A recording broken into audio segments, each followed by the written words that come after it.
Hey everybody, this is Ben Marchman with NatureLink, and I want to welcome you to the FireKeepers Global Summit, in which we will gather for powerful conversations with cutting-edge experts and thought leaders who will guide you to connect to your truest self and activate your natural gifts. This event is designed to reinstate the importance of carrying our soul-directed vision back into our communities so that ourselves and our communities will flourish. Here you're invited to learn how to seek the guidance of your inner voice so that you can truly understand what it means to live life with purpose. I'm here today with Allecia Evans. Allecia is lovingly known by her clients as the animal healer. If Dr. Doolittle, Gabby Bernstein, Albert Einstein, and Iyanala Vanzant had a love child, it would be Allecia. I love that description. Allecia is a highly sensitive and empathetic being. She lives in a state of communion with all life. This direct exploration of the living quantum energy field allows her to tune directly into the root of the issue and restore peace, calm, and grace on the physical, emotional, psychological, and spiritual levels. After an intensive Qigong practice, she had her energy attuned by a Qigong master in 1996, and her telepathic centers awakened by a wild dolphin in Hawaii in 1998. Over the course of 25 years, she became an emotional physicist, using her skills of animal communication, medical intuition, and distance energy work to help heal behaviors and transform the health issues of thousands of animals and their humans around the world. Her book, Soul Dog, The Spiritual Lives of Animals, was inspired by her miracle long-distance healing work with the author's dog so she can walk normally after 3 veterinarians diagnosed him with degenerative myelopathy, which is something we're probably going to be jumping into with her books here. So I'm not going to introduce too many of those. Allecia is also an award-winning TV host, radio host, and columnist. Her work has been featured in and on Mind, Body, Paws with host Charlie Cale, Animal Wisdom Stories hosted by Miriam Tell Alberts, Listening to the Horse docuseries by Elaine Henney, the Animal Wellness Summit hosted by Barney Concy, an Animal Communicator Summit hosted by Dr. Kara Gubbins, the New York Daily News, the Aspen Daily News, Aspen Magazine, and the Voices of the Sacred Feminine with host Karen Tate. That is quite the bio. It's kind of weird. It's like you just like you live your life being who you are, doing the work that you do, and then all of a sudden, you turn around and you're like, really? Did I do all of that? Like, so yeah. But I'm proud of it, and thank you so much for having me on the summit.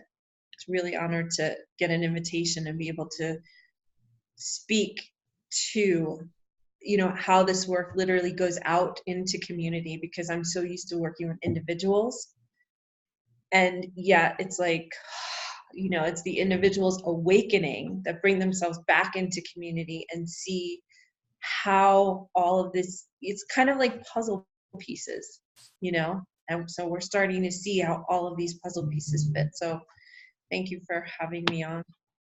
Yeah, you're welcome. And the topic that you're wanting to talk about is the fine line between anger and fierce, which is lessons from the wild female matriarchs.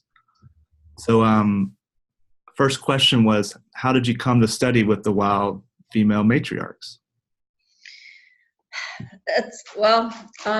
Long journey short, when I was a kid, my mom asked me at 5 years old, what do you want to do when you grow up? And I said, I want to be a veterinarian and I want to help sick animals heal. Math and science came in. I was not very good at them, so I kind of tabled that whole, awareness or that dream until many years later. I was a fitness trainer in New York City. One of my clients actually introduced me to much more Eastern care, so chiropractic care, Chinese medicine, stretching, macrobiotic diet. And one Christmas, she gave me the gift of an acupuncture session with her Chinese doctor. And not only was he an acupuncturist, but he's also a Qigong energy master.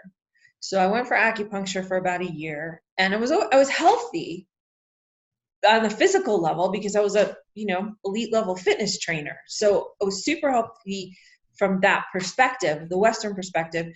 But then I start going to acupuncture and I start having all these experiences of like going so deep within and reconnecting with the quantum energy field.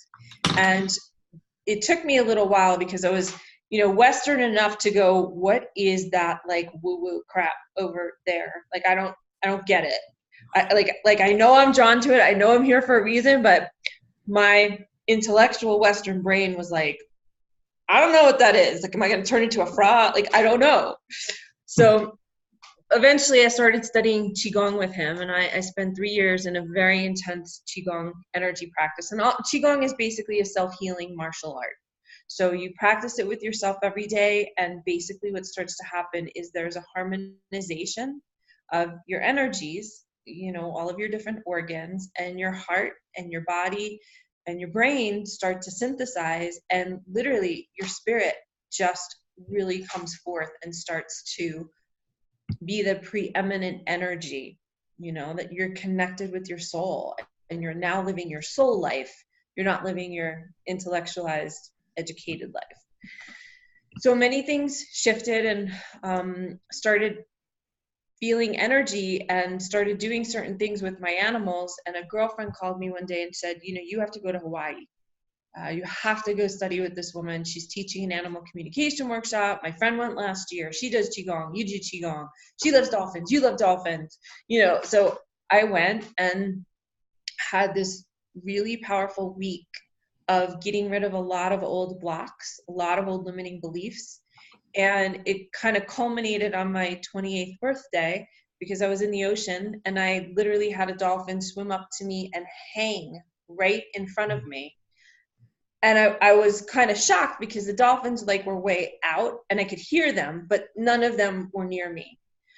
And I was playing with this little white something in the water. I don't know if it was like Carl. I'm just as a Jew from the Bronx, I was like, please don't be poisonous. Please don't kill me. You think that everything in nature is going to kill you.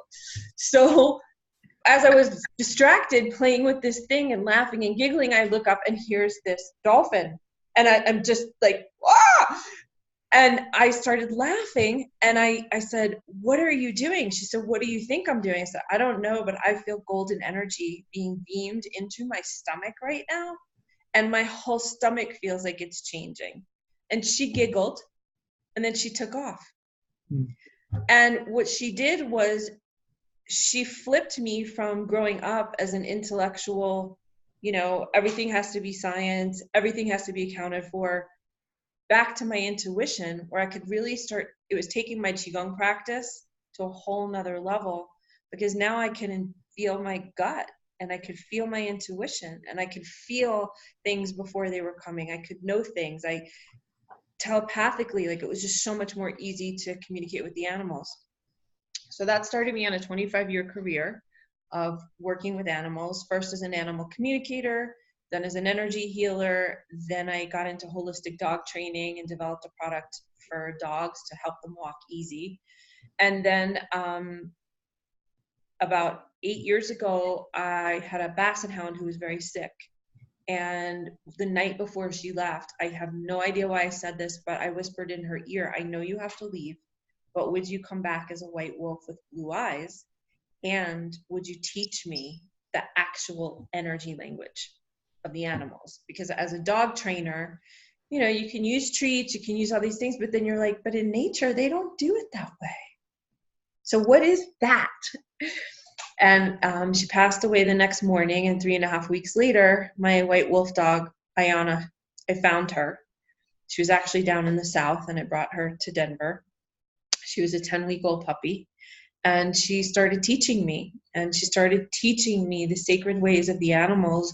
And as she grew older, she started bringing me into the white wolf lineage. And so I started connecting with the Council of the White Wolves and the alpha females, and they started teaching me very directly, this is actually how the energy works.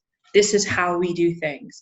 And then they started showing me the bigger picture of literally how their societies work, how their communities work.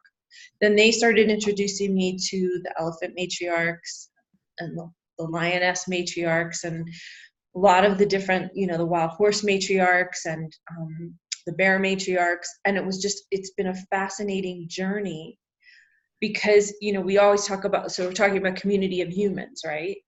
But we don't get, hey, there's all these other species that are actually their own communities themselves. And they've been around as long, if not longer than humans. And somehow they've been able to live on the planet with a much clearer code of conduct, right? That has destroyed a lot less than what we humans have. Mm. So that's how, over a 25-year period, and I guess I could say 45, because at 5 years old, I wanted to help animals heal. And then somehow, like through animal communication and then being able to hear them and, not just, at first it was like health and behavior things. Then it became like death and dying. Like, are they ready? Are they not ready? Then it became the animals that crossed over, wanted to give their humans information. Then, eventually it led me to my white wolf dog, and she brought me into connection with the matriarchs because they said, listen, there's a much bigger picture in terms of community that we want humans to understand again, because if you change your behaviors, you will start to change how you live and how you affect this planet. And they've got some very interesting things to share. Yeah. You're so passionate in this work, and what a God, it's just like, so my heart's like about to come out of my chest. It's just so empowering to hear your perspective, but also like your passion in this work and your story. It changed my life. I mean, and I don't, I know a lot of people are like, yeah, that was life changing. I'm like, no. I was supposed to grow up a type A, run corporate things in America, kind of like rah, kind of person. And being connected with the animal kingdom, it helped me process a lot of old traumas that happened at the hands of humans. It also helped me see, between working with the animals and my Qigong practice, it helped me really start to see things on such like a macro level, but also such a micro level of like where dysfunctions actually start, and being able to see how they function in community, right? Because not anything against humans, but we've kind of made things really, really, really complicated, right? So working with them and taking things back to like such a simple structure of, how does the mama raise her babies? Wait a minute, you mean the mama is actually the one who's in charge, not the dad? And just, seeing these flips in how the natural world with many different species, right? And we're talking animals, but then we're also talking, we can talk ecology, we can talk the rocks, the trees, the plants, the algae, the waters, right? All of this functions in a very, very unique, pretty basic way. And then it helped me be able to see, oh my God, it helped me see the complexities of the human species and what we've done, and then how to bring it back to such a simpler level of, hey, I know we want to go all the way out there with tech and we want to get more complicated and more complicated. And it's like, it's really simple. They really showed me that there are certain basic things that if you have these behaviors in place, if you have these understandings and awarenesses in place, that's what creates healthy communities. And it's not, I mean, anytime somebody says, oh, it's really complex, I'm like, yeah, either you have a hidden agenda or money's involved. Because the truth is, it ain't that complex. Or your ego's involved. Because it really isn't, at its essence, it's not that complex. And that's why I just love, and I'm so passionate about this, because I always wanted to work with the animals. And, I thought, okay, I'm going to be a circus trainer, like I'd go to the circus when I was a kid. And then I saw all that and I was like, no, I'm not going to the circus. But to be able to now really, really have them as my teachers and my guides, and really in a very grounded, practical way. I mean, that you deal with ecology, you deal on a scientific level with things. We have sciences of behavior, but the scientists can't hear the animals. They can only observe, and then they can make assumptions about what they're seeing. And the same thing with medicine. But it doesn't include that space of, but they can actually talk. Like, you can actually have, a high level sentient being to sentient being conversation that you're not, going to get locked up in a straitjacket and be like, yeah, that one. It's not like that. I mean, it's very, very practical. So I'm so passionate about it because I'm like, wow, it just makes so much sense. And it has literally changed my life in who I am as a being and how I function in the world. That I just unfortunately love humans, but unfortunately they couldn't provide me with the level of information that the animals have provided me with. So it's been totally life-changing. Yeah. And it just makes me think of all like the interactions we're always having with animals and plants in the natural world. And we get those connections sometimes, but then so many of us will just kind of throw it away because we're not used to it. And like you said, it's so simple. So simple. And it's our education system. And it's part of our spiritual purpose. Totally. And if we look at it, like our education system systematically, let's say over the last 150 years, our education system really has been created to actually separate us from nature. And, I mean, the one basic foundation that any of us has, yes, it's connection with humans, but our basic foundation is with the earth itself, right? That's our first community. I mean, because if earth wasn't here, and I guess too, if earth wasn't here, our parents wouldn't be here. If our parents weren't here, we wouldn't be here. So it is that deep connection, but it's really understanding, like, this was so shocking to me as I started learning from the animals and then seeing what happened in our civilized, colonialized world, how much we have been separated to only know 10% of information. That is like, okay, that's why we only deal with 10% of our human brain. You start getting back into nature, you start breathing differently, you start hanging out with animals, you start reconnecting with your gut brain, and like, there's your other 90%. It's your body. But we get so educated in our brain and then locked in our brain. That's been such a beautiful awareness.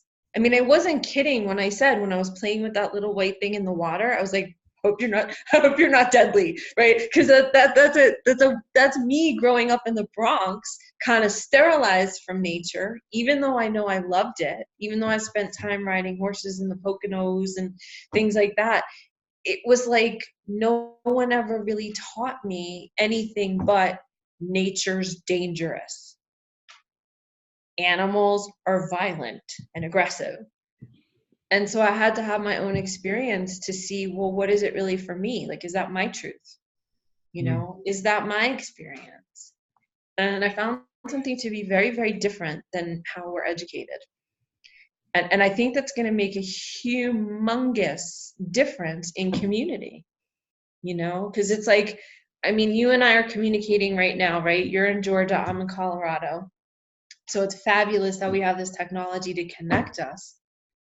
But, you go out and like, everybody's like this.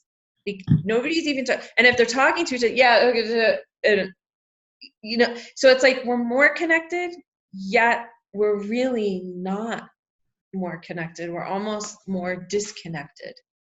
And that's why I love what you're doing with your leadership work, because you're bringing people back into nature.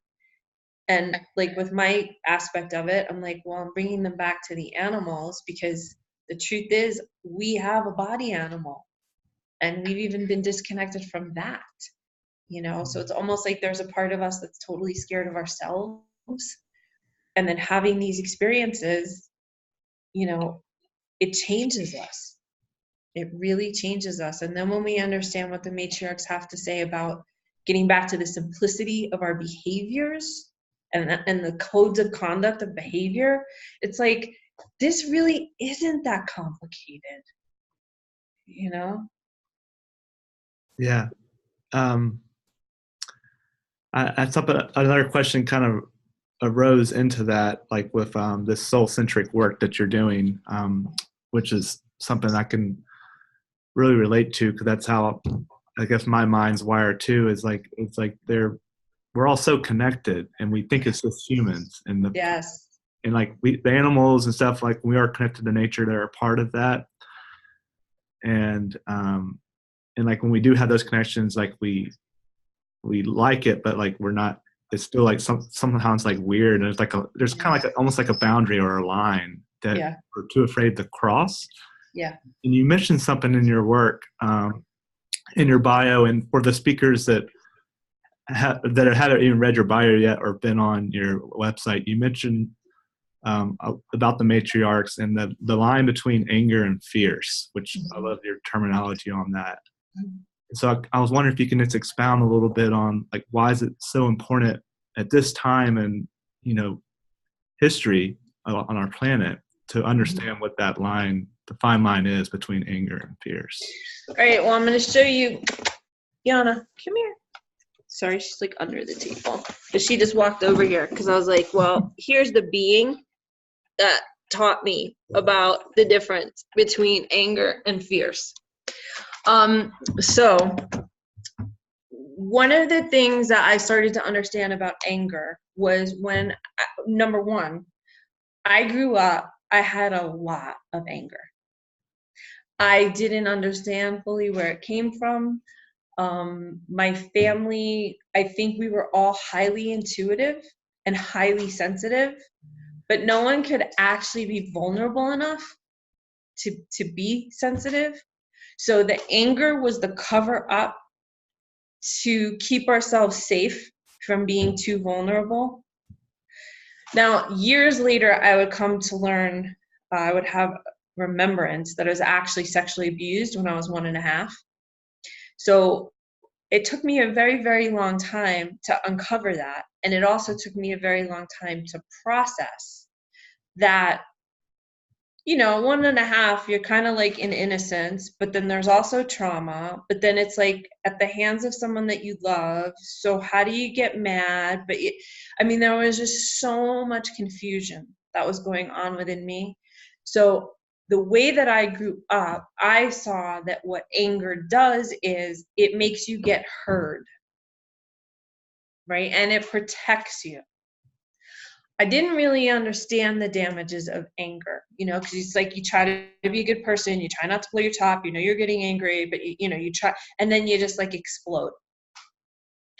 It wasn't until Yana came into my life and she started teaching me the difference between how an animal, because remember too, as humans, we're animals, we're all mammals, you know, we just have that prefrontal cortex, and we can have different, I guess you could call it supposedly a superior way of being, but that's questionable on a lot of levels. But what she started to show me was she said, you know, anger is a function of several things. It's one, an emotional boundary, some kind of boundaries being crossed. So your liver literally starts getting stressed. And that's where I was putting together Chinese medicine, you know, of how the emotions affect the organs. And then what Iyanala was teaching me. So she said, what's going to happen is your liver energy starts to rise. And if you don't have any way to dissipate it, like what a dog would do when a dog gets stressed, they bark. Could be a happy bark, because I'm so happy, like a golden retriever. I'm like, ah, you know, or it could be like, hey, there's somebody on the property, I got to protect you, you know. Either way, you're still dealing with your liver. And for most of us, she said, what happens with humans is that you get angry And it's like you just want it to stop. So you land up exploding on who's ever in front of you, and you either vomit or diarrhea on them. She said, and you fracture them, especially when this is happening with little kids. And if we're talking communities, right?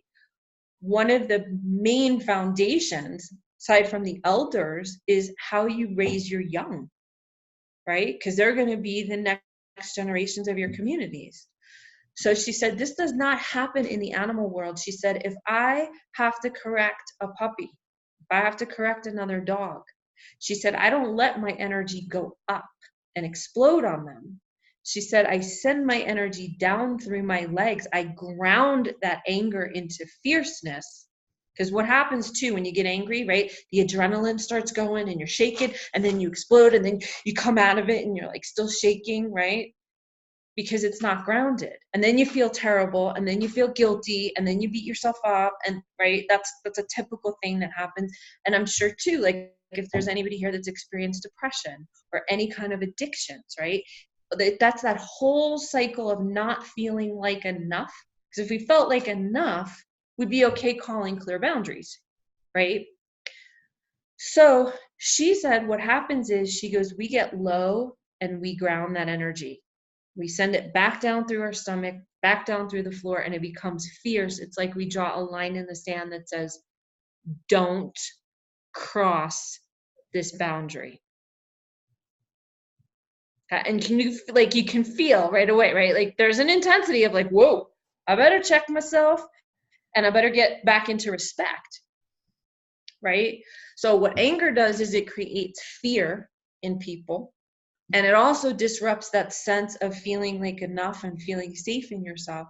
But what fierce does is it actually gives you an opportunity to check your behavior and to recorrect yourself of say, whoa, all right, I guess I got to pay attention and be a little bit more respectful here. But fierce, she said, is to promote peace. She said when people get angry and they stay angry and they don't know how to process that anger because they're not willing to be vulnerable of what they really felt initially, which is probably fear, she said, then you get war. So, I mean, here is this, 2-year-old white wolf showing me exactly what she's doing. And thank God I'm an animal communicator and understand energy, right? Because she's telling me and I'm watching her do this physically. And I'm like, this is mind-blowing, because this is not something I've ever heard anybody talk about in the human world and have that kind of depth of understanding about it directly from an animal that says, this is how and why we use fierce. And what was so fascinating to me, she said, this is the energy that the women specifically have to understand and get reconnected with, because when the women drop into that fierce energy, men have to actually listen, because now she's holding an energy that they can't escape from. You're yelling, you're screaming, great, tell it to the hand, I can walk away from you. But when you're fierce, then all of a sudden, because we're all mammals, right, they will feel it, and they will feel the discomfort of like, she's not kidding. Remember like the mom stare? Yeah. Everybody just knew when mom was like done, you just, right? Like it wasn't fear, it was respect. That like, whoa, she's serious. So when she explained that to me, I mean, it took me a while. I got it right away, but it took me a while to really process the implications of that, of like, when women drop into their fierce and draw that fine line where it's like that behavior. And the interesting thing that Iyanala said also was, she said, listen, we don't take things personal. We don't make it personal. We don't take it personal. It's only about the behavior. You humans make everything personal. She said, and that's where it gets stuck. And that's where you can have, something happened, people didn't get along, but now they don't talk to each other for 20 years. She said, that doesn't happen with us, because everybody understands. Here's the line. Mom calls the line, because mom is the one raising the babies, right?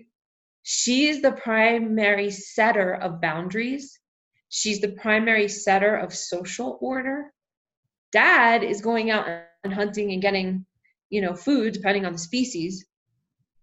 But when she landed up connecting me with the matriarchs after she taught me this, they said, do you not realize that in nature, it's the females that are actually in charge of the direction of the packs and the herds and the prides? And I thought, oh my God, I never thought about that. Right? Because we live in a patriarchal world. So even when we show things on TV, right, it's about the stallion, it's about the male lion, it's about the alpha male wolf. And she said, that's not the truth of nature. Nature's truth is the female actually decides the direction. The male is there for procreation and protection, and also obviously teaching hunting. But there's quite a number of species, like after the babies are born, dad doesn't have a ton of interaction. In some species, dad tries to kill the babies because they could be a threat, right? But mom is the one that sets the rules. You know how no one would ever say, if you're walking in the woods, you never ever hear, do not get between a male and his cubs. You only hear, do not get between a mom and her cubs. So I found all of that so incredibly fascinating. And through my work with dog training and also through my work with horses, I started working with this energy with my clients. I helped them shift into it. And the changes that I saw in people without having to go through a whole entire, we have to go through 10 weeks of education, and we have just the shift in their breathing, just the shift in their body postures that she showed me, where the people were getting mad at their dogs instead of holding a boundary, like a leadership boundary of here's the line, don't cross it. I was just my jaw was on the floor constantly because I didn't learn it from a book. I did not learn this from another trainer. I did not learn this from TV. I learned it from her, and it was so accurate.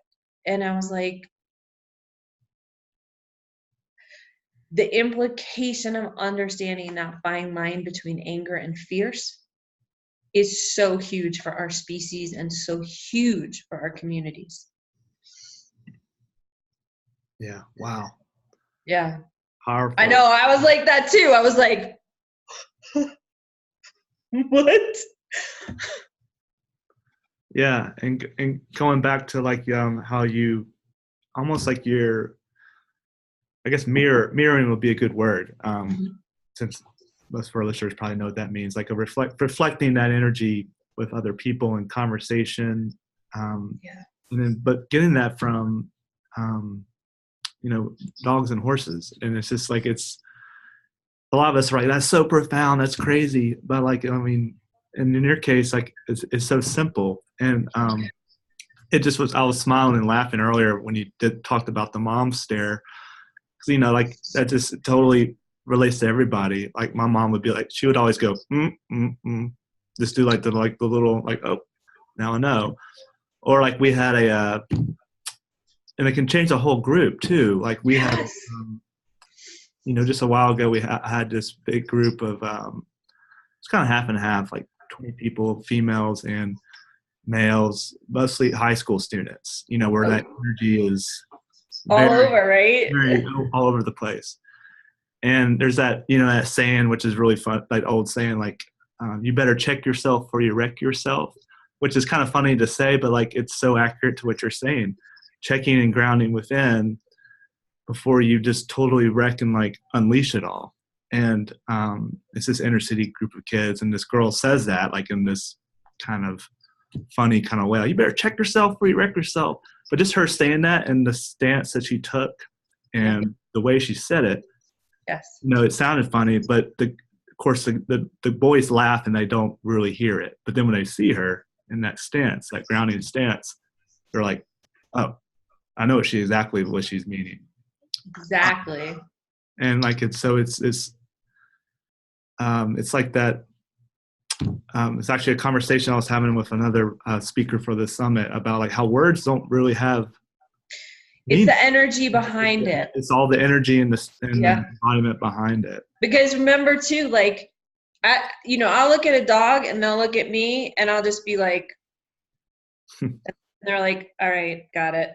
Because what are little kids? So I always find it fascinating because I think little kids and animals are so similar. And I'm not trying to compare the two, but I'm just saying in terms of if we really come down to a science level of it, they got the same organ structures. They've pretty much got the same nervous system, right? They've got the same curiosities. They've got so many similarities. And the thing is that whether you're an animal mom or a human mom, we have gotten as humans, we've gotten so used to our words, right? You'll be at a restaurant and the mom says 17 times, cut it out, stop it, knock it out. But there's no energy behind it except like annoyance, and there's no sense of groundedness like, yo, check yourself before you wreck yourself, because all species, they get it. We get it as humans. But then you got like, all these psychologists and all these people telling you what to tell your children and put them in a timeout. And none of them are telling you, look, you're a body, they're a body. You're an energy system, they're an energy system. When your energy system is really clear, and I am not talking about domination, okay? I am talking about taking charge as the leader, which I would say the parent, right, in the situation, to know when your kid's pushing those boundaries, you got to set a limit so they know how to harness their own energy. They have to know how to tune in.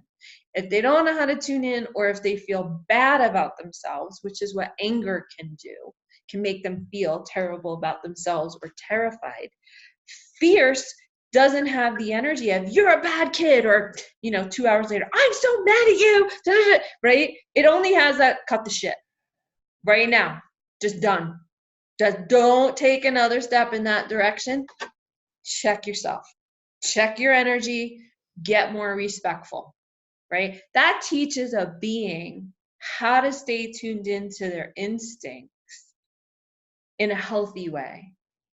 When I dealt with sexual abuse and I didn't even know it, okay, there was no way, I had no boundaries.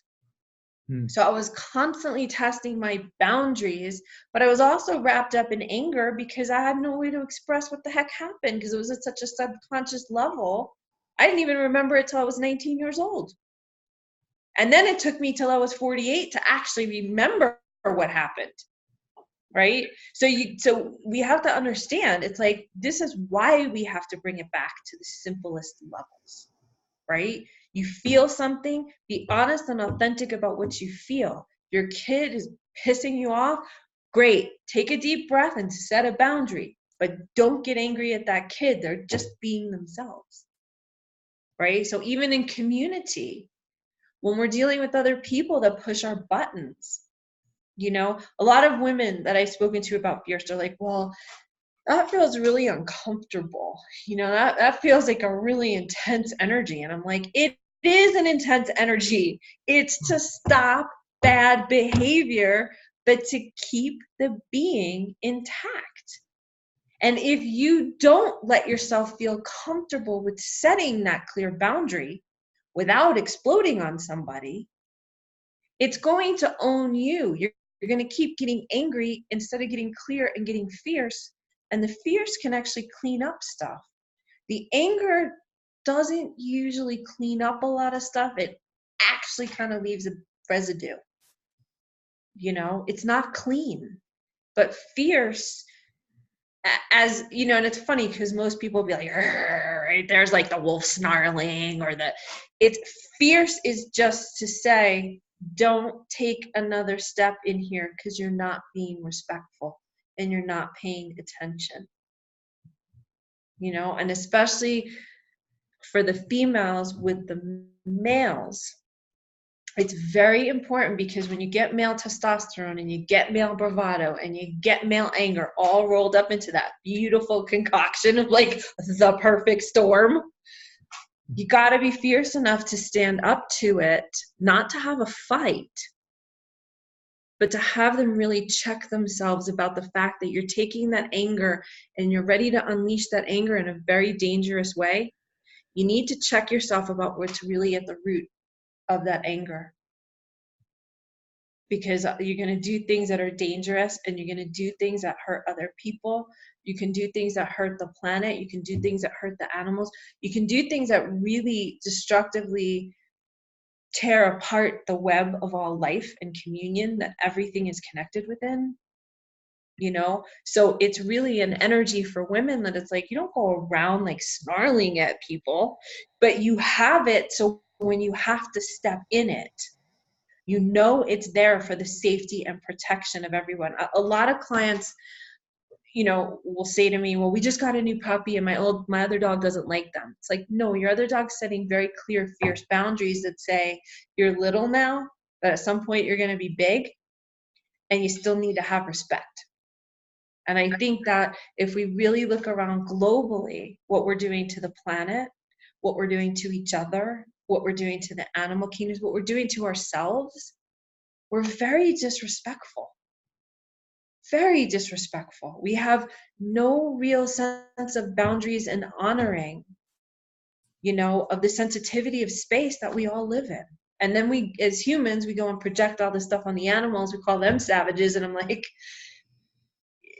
no, I think we have to own, you know, our behaviors and what we've been doing. And that even if you say a behavior is, you know, well, because of colonialization or because of civilization, actually any alien that came down to this planet will look at us and go, these are the most uncivilized bunch of beasts I've ever seen. The animals are more, you know, understand community and respect. You know, a lion is not always at the watering hole trying to kill an oxen. Lion takes what it needs, and then the lion can lay down right at the watering hole while the oxen is drinking, and there's no issue. We don't do that. And so what the matriarchs are really bringing us back to is understanding this line between anger and fierce, but also understanding the deeper implications of it for ourselves and for our communities, that it brings back respect. You know, I mean, when I grew up in the Bronx, it was like, the biggest thing was sneakers, right? So you got those brand new white Adidas sneakers, and if somebody accidentally bumped into you, you know, yo man, you scuffed my sneakers. And it was like, okay, yes, if we were more aware of being in our bodies, you know, there would be a respect level, you know. But humans will get upset about a possession that we have that's important to us. And yet they'll respect the possession more than they'll respect another being in their life, or Mother Nature, you know. So it was astounding to me when she brought that forth and then connected me with the matriarchs, and then they brought back this bigger message, because I was like, oh my God, we're dealing with a lot of complexity in our world, but the truth is we actually have to start by going back to the root of our foundational pieces, because these are things we can shift. We can shift whether we're respectful or not. We can learn better about our boundaries. We can understand about fierce versus anger and actually start to enact it.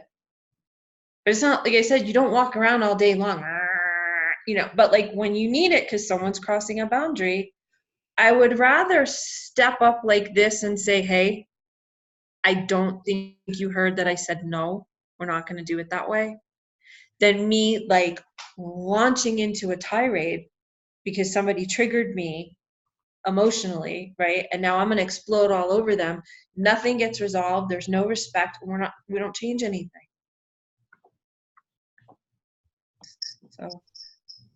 Yeah, very, very well and eloquently put. That was, and I liked your, I would say, like, you painted the imagery around like the child and the matriarchs, and as well as like the what that line looks like. I was kind of formulating like a thought. It's like we had this bubble, and like whenever those bubbles collide, like that boundary, like you're saying, is like the words like intention and awareness really come up, like making sure like you're grounded in that intention. Yeah. And it also and in yourself. Yeah. In yourself, right? It reminds me too of like when we have a Australian cattle dog. who like, which is a breed all about intention. Like it's jobs, and it's like we always and what's the next job? And what's the next job? Yeah. And what's the next job? You don't got it? Okay, I got it. What? Like, It's almost like neurotic, but we always laugh, like give her voice when she was younger. Like we always like she reminded us like of a person that's like, she has a to-do list, but she lost a to-do list because she's making another to-do list. And now we have kids, and like, so you see this little 2-year-old clashing with, who's actually very similar to our 2-year-old is very type A, which our dog's really type A. So they clash all the time. Yeah. But to see her communicate with, she's an older dog now, but she's a sweet dog and brilliant and really smart. She's, my best friend. And but to see them clash, like it's like, it's humorous, but at the same time, like it's like she's just really caring and like protective, but then knows when to listen. And to see that like communication, like this morning, she would not stop licking our daughter in the neck, and finally she's like, Tula, no. Dog's named Tula. Like, no. And then all of a sudden she like just put her foot down and just went, no. They like pushed the snout, and like that's all she needed. But sometimes they just, they get stuck. Exactly. But see, your 2-year-old did it in such a respectful way, right? She called it down. She wasn't like, bad dog. Yeah. She wasn't angry. She just, Tula activated her fierce, and she just said, it's beautiful. And it's funny that that dog is all about the matriarchs and all like the hierarchy in our family. So of course, if our daughter says no, then she'll look at me, be like, okay, do I stop? Do I keep? I'm like, she said no, like, so just go. And she's like, okay. But it just reminds me of those like small interactions. You can see, I like how you weave those in there. Yeah. And you know what's interesting too? So in the world where they came up with the alpha male concept, the researcher that actually developed that concept actually admitted he was wrong, because he was studying a pack of contained wolves that were from different families, and it was all males. He rescinded what he said about the alpha male, and when you actually go out and study wolf behavior, the female is actually the one in charge. Okay, the males, again, the males will battle because that piece is about a DNA piece. Okay, that's about survival of the fittest in terms of genetics, because you want the most genetically strong mating pairs. But it's the alpha female that actually controls whether they mate or they don't.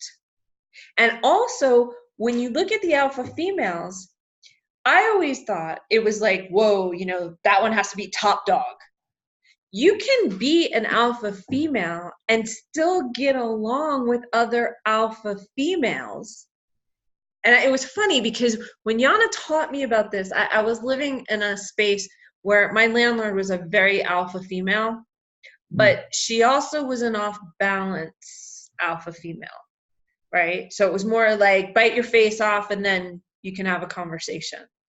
And there were a couple of times when certain things happened, and Yana was there, and my instinctual inclination was like, like fight right back. And Yana said, stop. She said, alpha female is not always about winning the argument. She said, sometimes you have to realize when other alpha females a little off balance and crazy, you just step back and you hold space. That, whatever needs to work the way it works does. She said, but you don't make it about, I have to win the battle.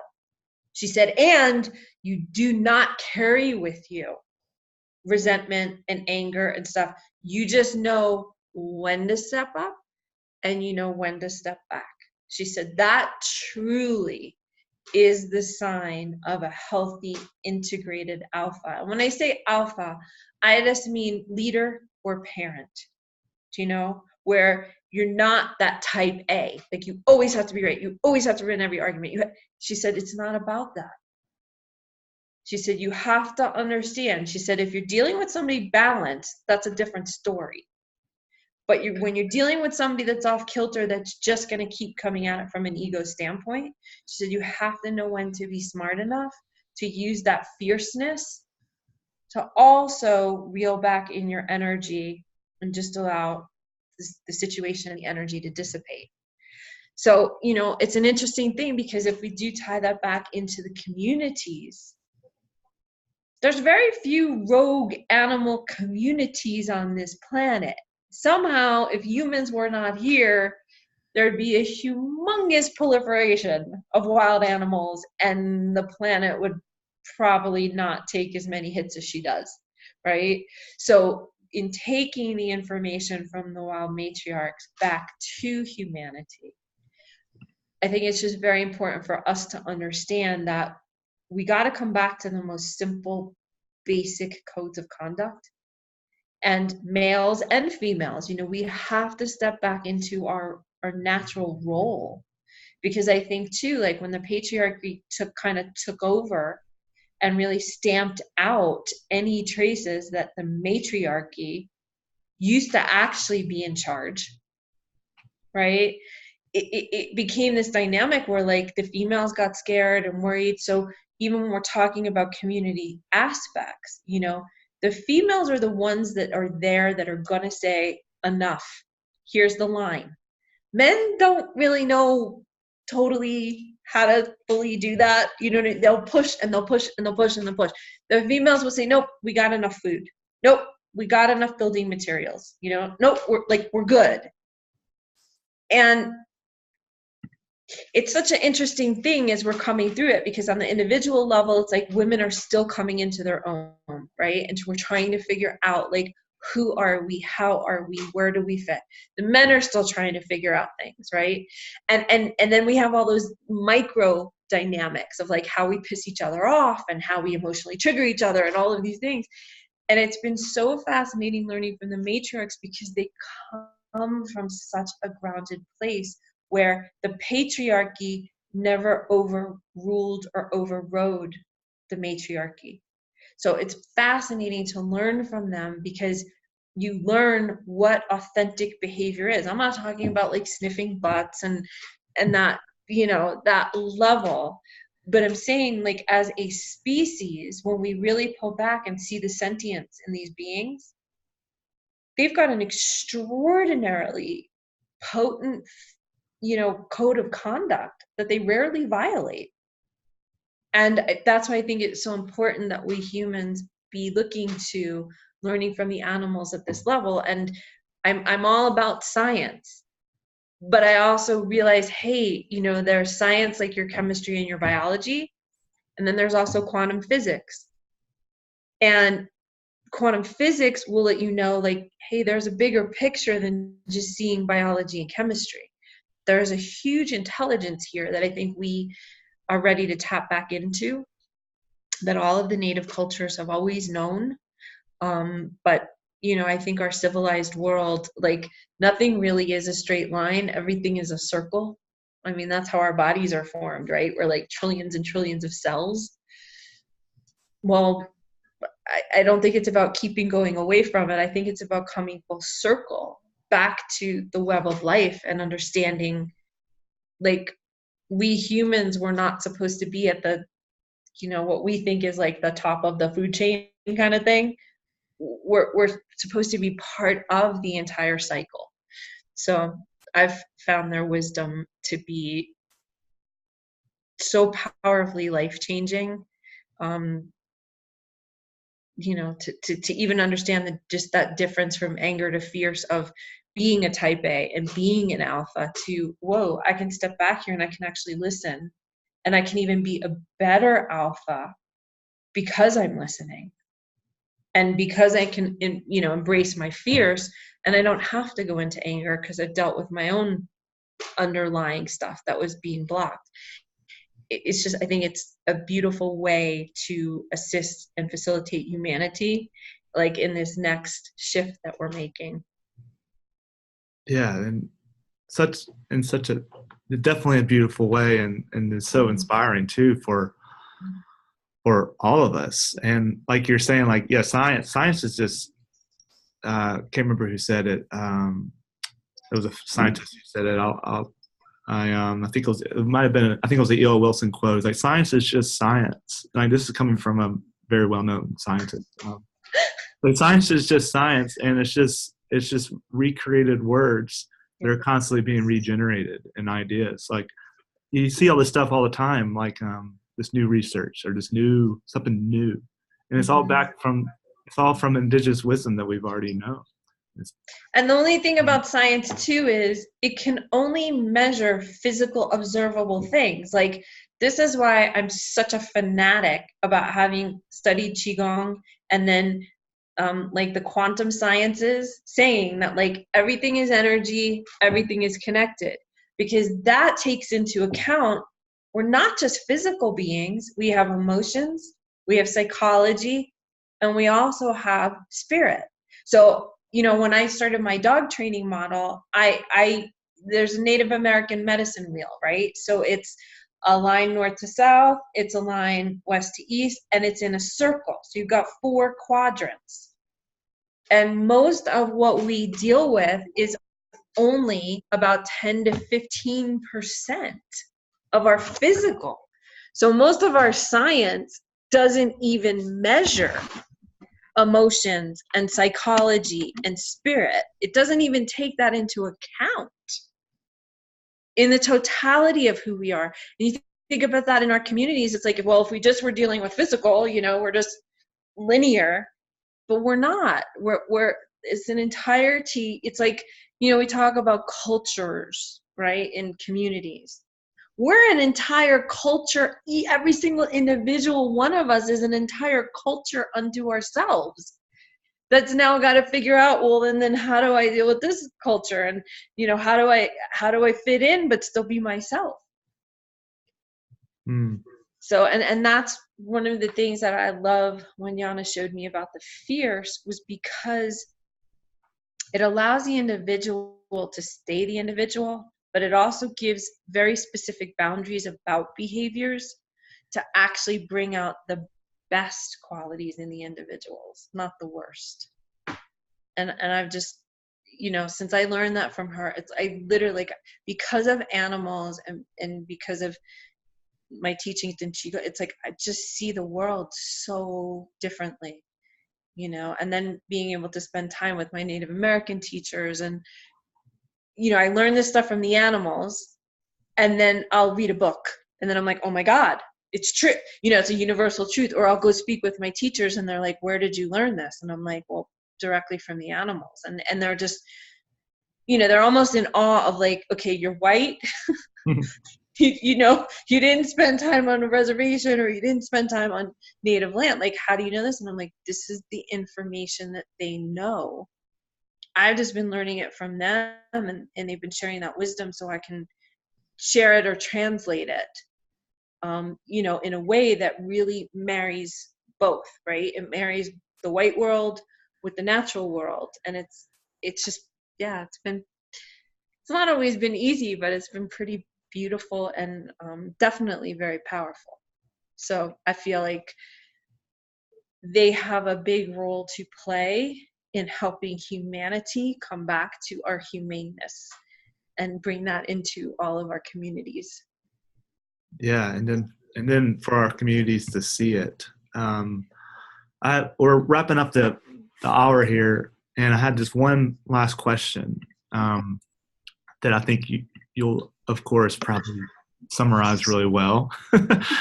And that is there a special message that the wild matriarchs have for us at this time about the necessity to reinvigorate our communities? And we've kind of hinted to that, but yeah. I feel like there's like this underlying message that you feel that our speakers should really know.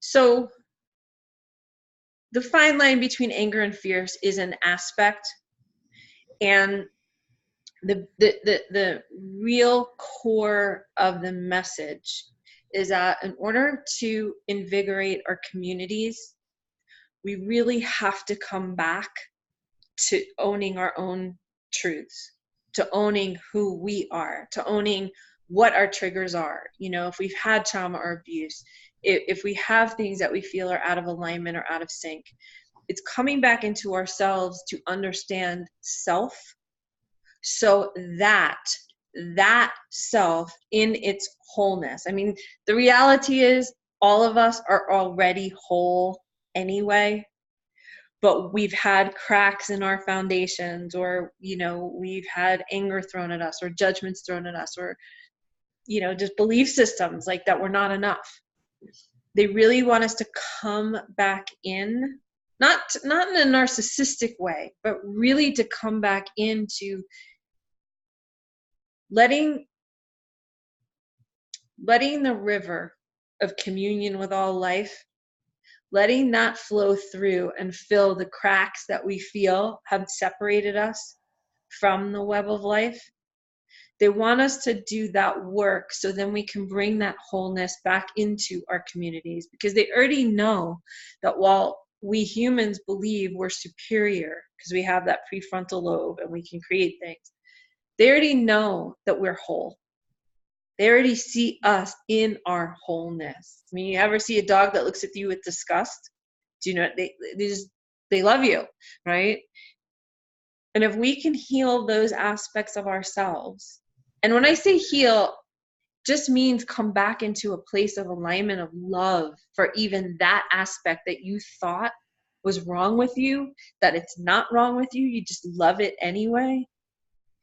If we can do that work right now, then we bring the wholeness of ourselves back into the community. And so what we're invigorating in the community is our greatness as part of the whole. Because it's literally like, it's like a big woven blanket, right? We're all threads in this beautiful tapestry. So from that matriarchal perspective, they see the wholeness and they see the beauty in us and they have the compassion for us. Okay, they just need to come back into loving themselves here or loving themselves there.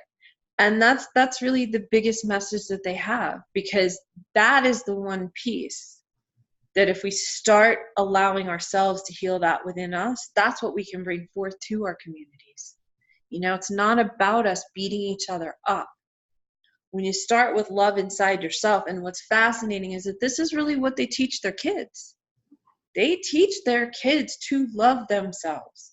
They hold up boundaries so that the kids, you know, don't go towards that direction, because, you know, you have to understand how to harness your energy first to bring out your greatness. That's why they give them boundaries. Because little kids have so much energy, oh, let's go here, let's go, and they don't realize like the ramifications or the repercussions. So, you know, it's really about the women holding a space, and the men too. You know, the men were not here to rule the women. Men were here to protect the life force, because the woman is the womb that can give life. So it's not about men bashing women or women bashing men. It's us healing those aspects of why we do that within ourselves, because we're just projecting what's in ourselves out onto somebody else, and just coming back into that love. Because if we come back into that love and we're willing to really be with each other in that place and be able to hold fierce boundaries when somebody's crossing a line that could create danger in the community, you know, that's really what they want us to know.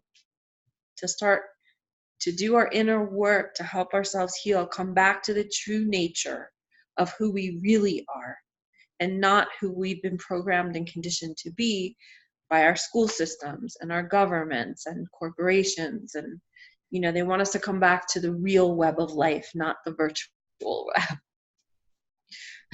Yeah, definitely.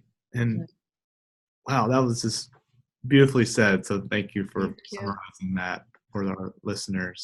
I thank them. I mean, all I can do, I just listen. And what comes through is their wisdom, because they can't go, yo quiero Taco Bell. You know, like I can. So I just listen. And I mean, I guess that's why I'm so passionate about this work and why I love it. Because it's like, I get to just be a messenger and a channel and a vehicle for stuff that, I mean, I didn't grow up knowing this. I thought animals were, it's like dog goes out twice a day and you feed it, and wild animals are going to try to kill you. And I had no idea about the real beauty that is this planet, that it lives in this communion and this web with all life, and it's exquisite. And it's like, I just feel like that's our birthright. And anything else that we're being taught that we don't understand this is a lie. Mm. So I'm just grateful. I mean, it saved my life, because if I didn't start to understand this, I didn't want to be on this planet. I was like, it's crazy. Like, people are crazy. So I'm just super grateful. And I love people. I love humanity. I really do. I'm not judging anybody.